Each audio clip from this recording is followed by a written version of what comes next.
So, hey guys, hope you all are fine and well. So, today we study about the scope of economics. Scope क्या होता है economics का?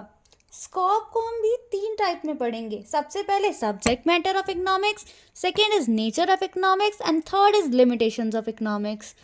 तो सबसे पहले सब्जेक्ट मैटर ऑफ इकोनॉमिक्स में भी तीन चीज़ें आती हैं: economic activities, economic system and economic policies.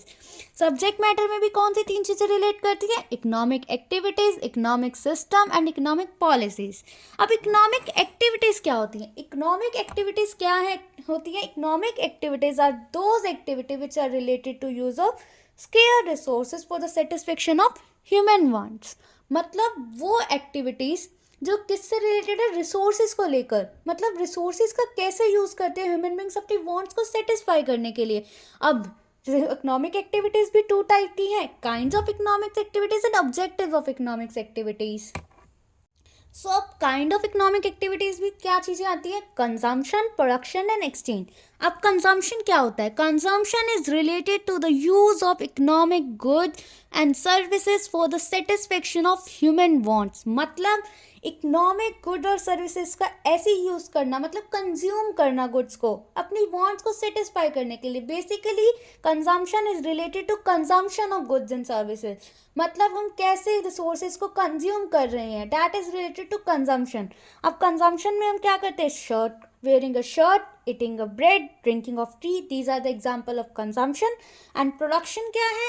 It is related to production of goods. मतलब कि goods की production से related है, manufacturing of goods से related है. और economics में इसकी definition क्या? In economic sense which is concerned with increasing the utility or value of that good and services.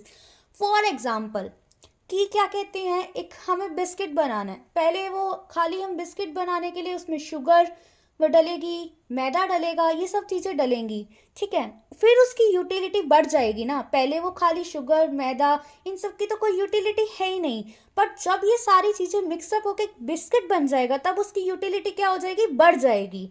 तो यही क्या होता है? प्रोडक्शन में होता है कि मतलब किसी चीज़ की वैल्यू बढ़ा देना, उसके अंदर यूटिलिटी ऐड कर देना, दैट इज इन प्रोडक्शन. अब प्रोडक्शन के भी 4 फैक्टर्स होते हैं: land, labour, capital, entrepreneur. And third and the last kind of economic activity is exchange. So activity which is related to buying and selling of a product or a factor of production. जो activity किससे relate है? Buying and selling of a product. मतलब खरीदने और बेचने से उसमें है. बाइंग एंड सेलिंग मतलब और किस टर्म में? मनी की टर्म में. तो ये क्या होगा? हमारा एक्सचेंज. और एक्सचेंज भी हम हमारे 2 टाइप्स में होता है, एक तो प्रोडक्ट प्राइसिंग और एक फैक्टर प्राइसिंग.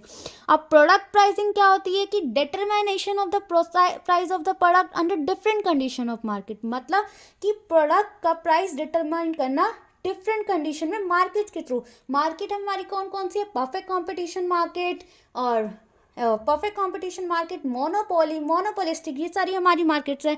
इनके अंदर डिटरमाइन करना प्रोडक्ट का प्राइस. ये कैसे मार्केट्स में डिटरमाइन होंगे प्राइस प्रोडक्ट का? और दूसरा हमारा क्या है? Factor pricing. अब फैक्टर प्राइसिंग में क्या? Using different factors of production. मतलब लैंड, लेबर, कैपिटल, एंटरप्रेन्योर को यूज करके फैक्टर्स ऑफ फैक्टर प्राइसिंग मतलब प्रोडक्ट की प्राइस डिटरमाइन करना. जैसे लैंड को क्या चाहिए? लैंड को rent, labour wages, capital interest, entrepreneur profit. तो ये हमारी क्या है? Factor pricing.